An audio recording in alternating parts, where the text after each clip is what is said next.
भैया, आपसे कुछ जरूरी बात करनी है। आस्था अभी नहीं, मुझे बापू से कुछ बात करनी है। देख अनादि, तू बहुत परेशान दिख रहा है। कोई परेशानी वाली बात है क्या?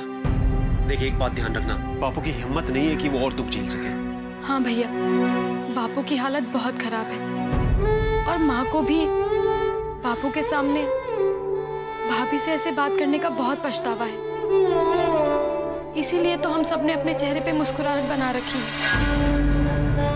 बापू के लिए यही ठीक है। लेकिन तुम दोनों को पता है कि मैं क्या बोलने वाला हूँ?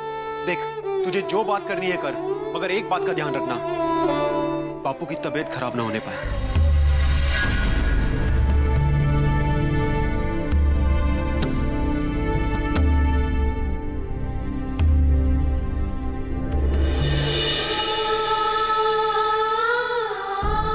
हम जानते हैं आप किस बात से परेशान हैं।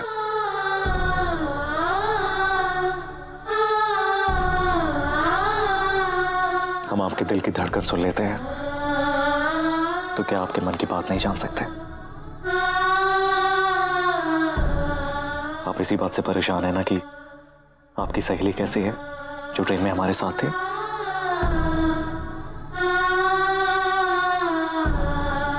अरे अब थोड़ा सा मुस्कुरा दीजिए।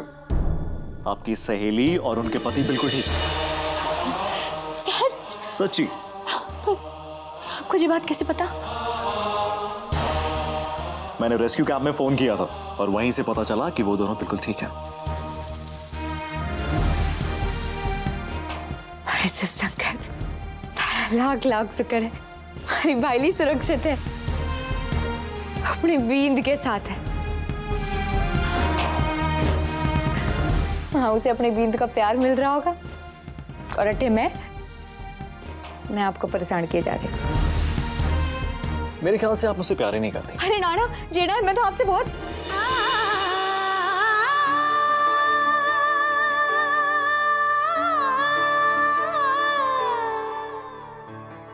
बहुत बहुत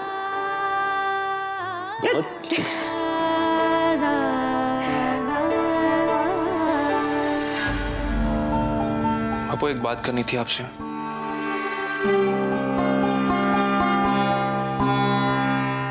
आपकी जो बहू है भवरी। कुछ मत बोल, बैठ बैठ। बापू आजा।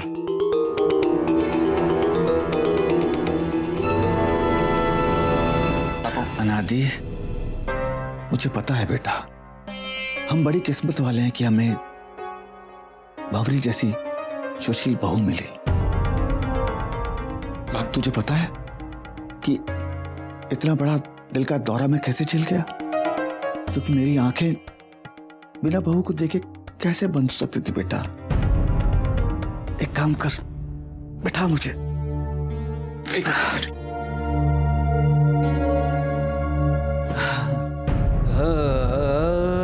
तू जा और बहू को भेज दे। जा बहू।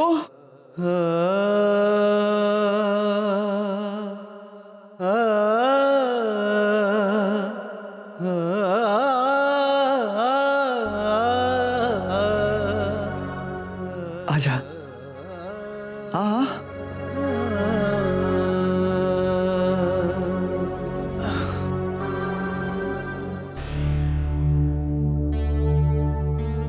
मेरे सबसे अच्छे बेटे की पत्नी को देखे बिना कैसे मर सकता था मैं? बेटा, माया की बातों को तुम मन से मत लेना। उसने अपनी जिंदगी में इतना सहा है कि वो कड़वाहट से भर गई है, कड़वी हो गई है। वो औलाद का सुख का सपना हर माँ बाप देखता है, लेकिन माया का ये सपना बार बार टूटा है। हमारा जवाई, हमारी आस्था का पति ब्याह के 4 दिन बाद ही चल बसा। बालपन में वो विधवा हो गई और उसके ससुराल वाले उसे यहां छोड़ गए, उसके अपने मायके। अनादि का बड़ा भाई मेरा अपना बड़ा बेटा और उसकी बहू देखते ही देखते इस घर को सूना करके चले गए और उनकी मासूम सी छोटी सी बच्ची इस घर में हमारे साथ रह गई। मेरा मंझला बेटा शंकर, उसकी पत्नी अपने मायके में है। इतना रोना धोना सुना है माया ने कि मेरी कोई भी विनती उसके कानों तक नहीं पहुंचती। तुमसे एक विनती है बहू, अपनी सास का सम्मान करना, उसे बहुत बहुत प्यार करना। इस घर को, माया को और हम सबको तेरी बहुत जरूरत है बेटा। मेरी आखिरी इच्छा है कि इस घर में खुशियां ही खुशियां हों। विनती मान लेना बेटा। बापू,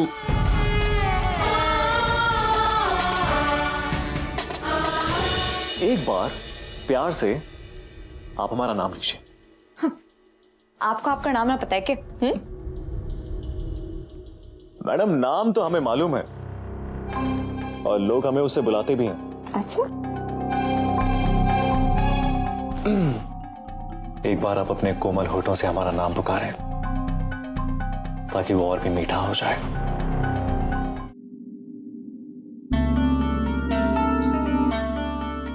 ठीक है।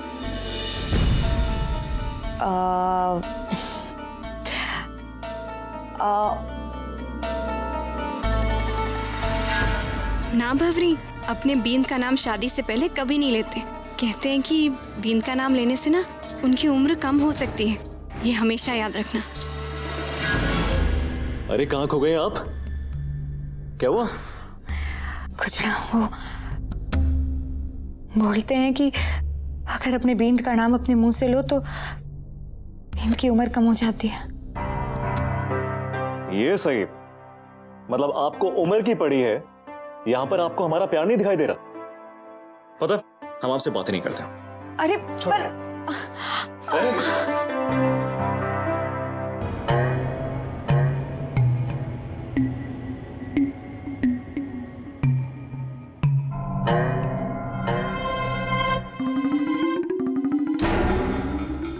अरे अरे अरे नहीं नहीं नहीं नहीं नहीं नहीं, अरे रोते थोड़ी है। चुप हो जाओ, चुप हो जाओ, चुप हो जाओ। अच्छा ठीक है, मैं कुछ नहीं बोलूंगा, मैं कुछ नहीं बोलूंगा। चुप हो जाओ, मैं तो ऐसी मजाक कर रहा था। एक काम करते, आपको हमें हमारे नाम से नहीं बुलाना तो आप मत बुलाइए, कोई बात नहीं। लेकिन हम आपको उसी नाम से बुलाएंगे जो नया नाम हमने आपके लिए रखा है। हमने आपका नाम सांची रखा है। सांची? वो क्या है ना, पूरे दिन और पूरी रात के बीच में एक सांझी तो होती है जो सबसे प्यारी होती है,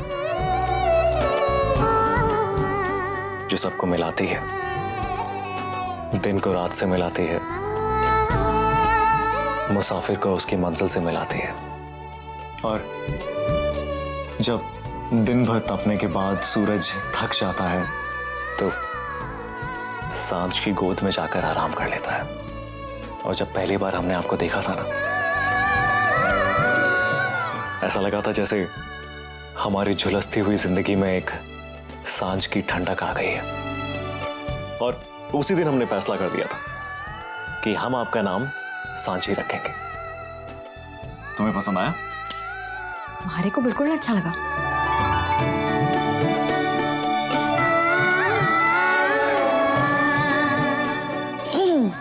सांची को अपना नाम कड़ा चोखा लगा। इतना अच्छा लगा कि आज के बाद मैं अपना पुराना नाम भुला दूंगी। आज के बाद मरते दम तक हमारा नाम सांची होगा और सांची अपनी बींद की। चाहे कुछ भी हो जावे, अब कुछ ना आवेगा हमारे और हमारे बींद के बीच। सांची। अगर हम बापू साहब को सच बता भी देते तो शायद हमारी मुश्किलें, सारी मुश्किलें हल हो जाती। पर उनको सच बताने का मतलब होता उनके सामने उनकी बहू को खड़ा करना। वो बहू जिसका कोई अता पता नहीं, और उनकी हालत देखी थी आपने। ऐसे समय में अगर हम उन्हें सच बता देते तो उनकी जान को और खतरा हो जाता।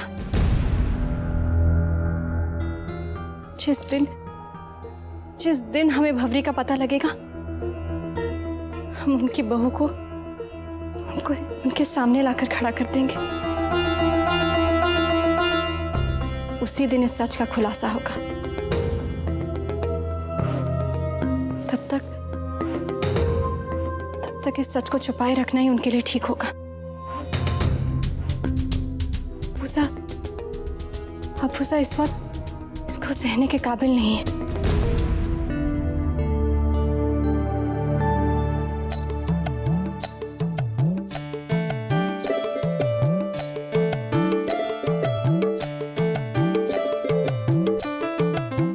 हमारे पास क्यों नहीं आ रही थी आप? मामा हम कुछ नहीं करेंगे। हम भला आपको क्यों मानने लगे? आप तो इतनी प्यारी सी हैं, तो आपको खूब सारा प्यार करेंगे। सच्ची? हाँ। लेकिन प्यार तो सिर्फ हमारी माँ करती है, और दादी जी कहती है कि माँ अब भगवान जी के पास चली गई। हमारे पास आइए।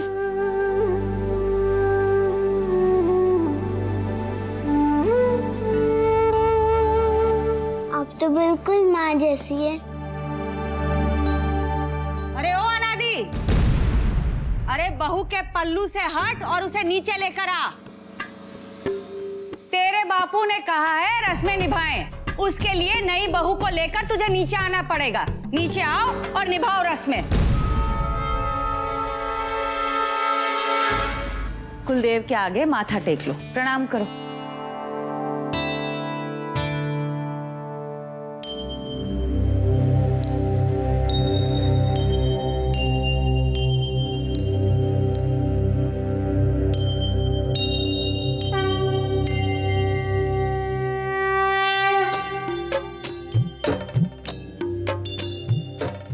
हे भैरवनाथ, हमें माफ कीजिएगा।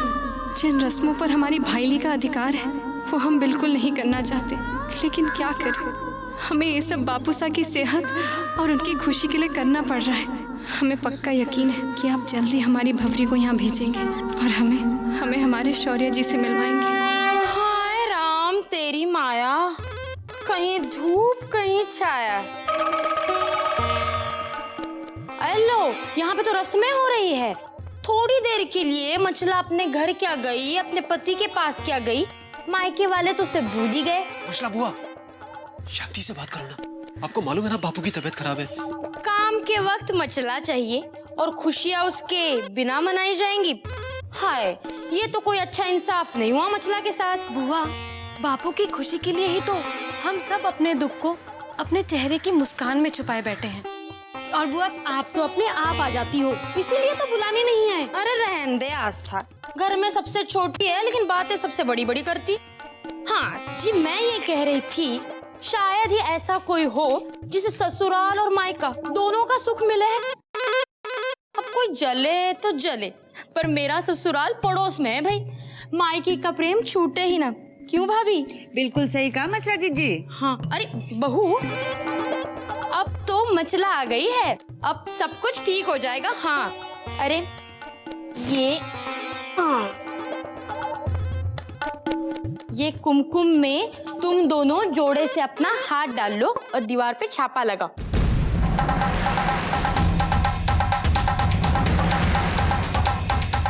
बहू अपना बाया हाथ और अनादि अपना दाया हाथ, समझे?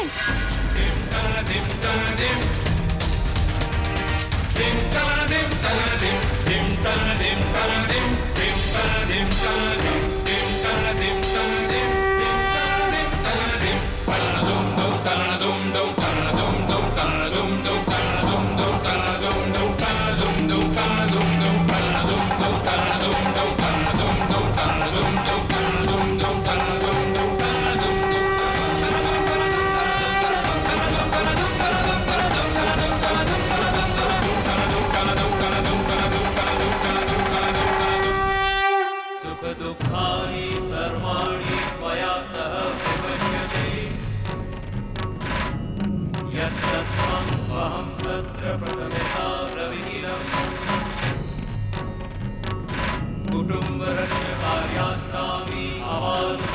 हरिदम् आस्ति नास्ति च सन्तुष्टा द्वितीयसा द्विहिदम् रुरु भक्तिरता नित्यं सदैव प्रियभाषिणी।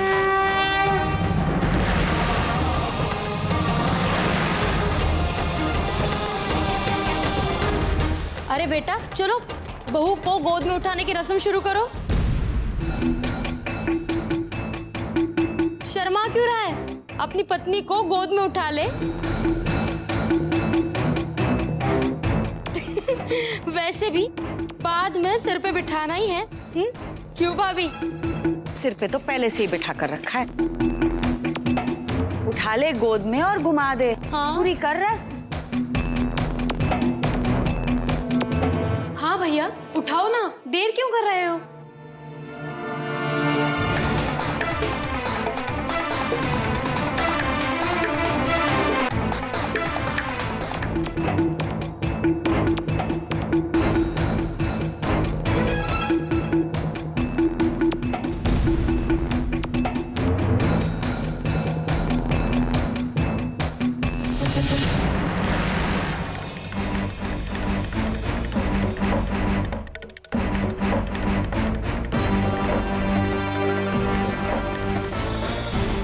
जित जित पैर पड़े संतन के उत उत हो गया बंटा धार। जब से अनादि के साथ रिश्ता हुआ है सब गड़बड़ हो रही है। जल्दी चल और अपने बहू के नाक में नकेल डाल दे जा। और सुन, जीत हमारे बेटे की होनी चाहिए। हाँ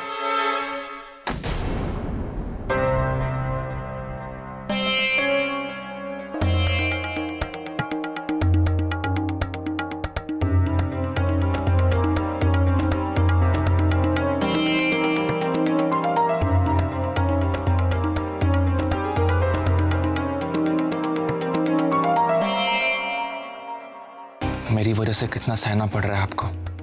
एक पराये मर्द के साथ कमरे में बंधे हम। किसी को पता चल गया तो? हमें विश्वास है शौर्या जी और भवरी में से हमें कोई भी गलत नहीं समझेगा। हम यहाँ भवरी की जगह बैठे जरूर हैं, पर मन से हम सिर्फ और सिर्फ शौर्या जी की हैं। और इस वक्त भी उनके ठीक होने की प्रार्थना कर रही है।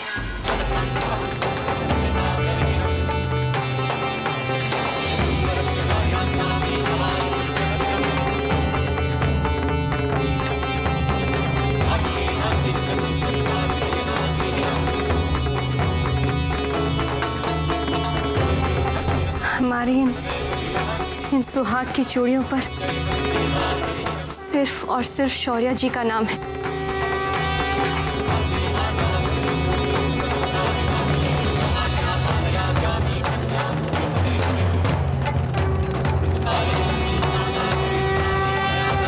हमारा ये सारा साज श्रृंगार सिर्फ और सिर्फ शौर्या जी के लिए।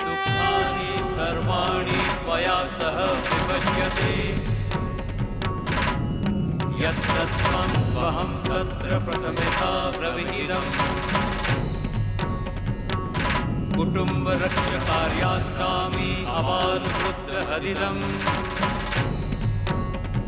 आस्ति नास्ति च सन्तुष्टा द्वितीयसा द्विहिदम् रुरु भक्तिरता नित्यं सदैव प्रियभाषिणी भविष्यामि पदेच्चै। हम भवरी और शौर्या जी के साथ अपने रिश्ते की मान मर्यादा को बनाए रखेंगे। किसी भी रिश्ते की गरिमा पर आंच नहीं आने देंगे। और हमें विश्वास है कि हमारी गरिमा कभी नहीं टूटेगी। यत्तत्त्वं वहं तत्र प्रथमेथा प्रविहितम् तुष्टा द्वितीयसा द्विहिदम् रुरु भक्तिरता नित्यं सदैव प्रियभाषिणी भविष्यामि पदेच्चैव तृतीयसा प्रविहितम्। कार्येषु भव विद्वसाचिनी धर्मार्थः कार्येषु कन्या सप्तपदे ब्रवीत्